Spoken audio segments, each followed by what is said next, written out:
All right, everybody. As promised, I am coming back to you guys with a bit of extra information to kind of shore up the gaps on some information. Want to make sure we level set and we understand where everything is moving to. Because I'm telling you, we about to strap up our roller skates because it's going to be all green lights, no stop signs over these next several weeks. So I'm clearly a little bit excited about some of the things that we have coming up over these next few chapters. But like I said, before we move into that, I want to just level set a little bit, step back, and really bring into perspective a few pieces that either didn't make it into the slideshow in particular, or it wasn't really we didn't really dig into it like we should have. Okay, so excuse me. So first of all, let's talk a little bit about Benjamin Rush. I know one of the things we talked about, and you guys really kind of grasped hold of this real well, are some of the institutions that have been used to, oppress people. We've talked, about those four, how they use the law and the legal system, how, they've used education, how we've used the medical apparatus, etc. So we're going to start off with the science and medical apparatus first. So there's a doctor named Benjamin Rush. And you probably read about him if you were reading the chapters. And, they didn't go into a whole lot of detail about him, but he was very, very significant. So he actually had kind of this core belief that blacks or black skin was due to a disease. So he actually even used this theory that we were a disease to justify being abolitionists, saying, oh, that's why slavery is wrong, because they're not black by their own fault. They're just diseased people. Yeah. So inherently, even in the argument there, it's steeped in scientific medical racism, even, just layered upon layers. So he claimed or, postured that dark skin was some form of leprosy, which is very interesting because, again, like we said, from the Enlightenment period, moving people away from the Bible, if you read scripture, you would understand that leprosy, and my disclaimer here, I'm not saying that this is the issue with our Caucasian brethren, but leprosy actually is apparent when it's when you have pigment and melanin and your skin starts to turn white, the absence of it. I know many of you have even seen, I think there are a couple of models out here, that have leprosy. That's really what it is. Where they would be very dark brown in complexion or brown, and then you see spots, large areas of pink skin or light skin underneath. That actually is what leprosy was, which is why with Moses, when he was talking to the Most High up on the mount, by the burning bush, when he was told to put his hand into his vest and pull it out, and it was white, well, that would only be significant if the person was brown to begin with, So I'm just saying that to show that this is, again, kind of an anti-biblical ideology to try and use medicine and science to justify racism. Okay, so some of his medical goals, he was, like I said, he was a physician, and he hoped that a cure could be found to change the skin color back to white. In fact, there is a guy who who did have leprosy, real leprosy, and his skin was turning white. So here's a fun fact: it didn't just happen to Michael Jackson.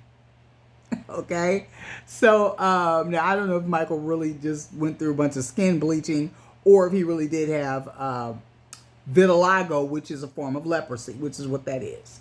Okay, So again, with his anti-slavery argument, he was saying that we really shouldn't enslave black people because it's not their fault that they're dark. They are just suffering from this disease. So of course, this theory contributed to the idea that there were biological differences between the races. Okay, so suggesting that black people were physiologically different and could be seen as sick or diseased. Now, this is particularly interesting, especially if you move into our current time. I don't know if any of you all have noticed, but no matter what so-called illness, disease, whatever is out in the world, it always finds its way to the hood. And all of a sudden, black people are at a disproportionate risk for whatever this illness, disease, cold, whatever it is. It's allegedly attaching itself to black people. But again, it's kind of almost they started here, but this is one of the first times we really saw that, this system kind of being documented where you're blaming sickness and disease on a particular group of people. Okay? Clearly, this is going to be a flawed theory, clearly. So the theory was contradictory because it posited that there were biological differences between, biological differences, while simultaneously arguing that those differences were due to an unnatural condition that could be cured. Okay, so basically scientific racism at its height. All right. So I'm actually just going to kind of move past that. I think you get the overall point.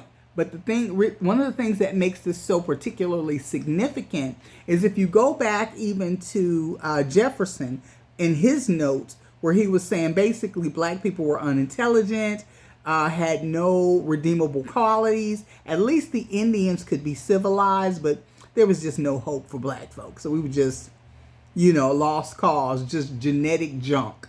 So this is again part of the social, political, religious, scientific, justifications for the mistreatment, of black Americans. But here's something that happened that now is going to kind of fly into the face of a lot of what they've been trying to say. After Toussaint Louverture, with the Haitian Revolution, when he was very successful, you had the fleeing of a lot of black, and what we were going to start talking about some of the mixtures of people moving away from Haiti and into another French area that was still at that time owned by Napoleon Bonaparte. So this is right before Jefferson got the acquisition of the Louisiana Purchase. Now here's where this gets fun, because all through these areas, you start to have free blacks who are kicking butt and taking names in every arena.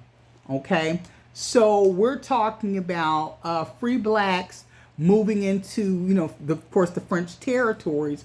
So they're coming into Norfolk, Virginia. They were coming into Baltimore, Maryland, Philadelphia, Pennsylvania, New York City, and one of their largest hubs was right in Louisiana, right?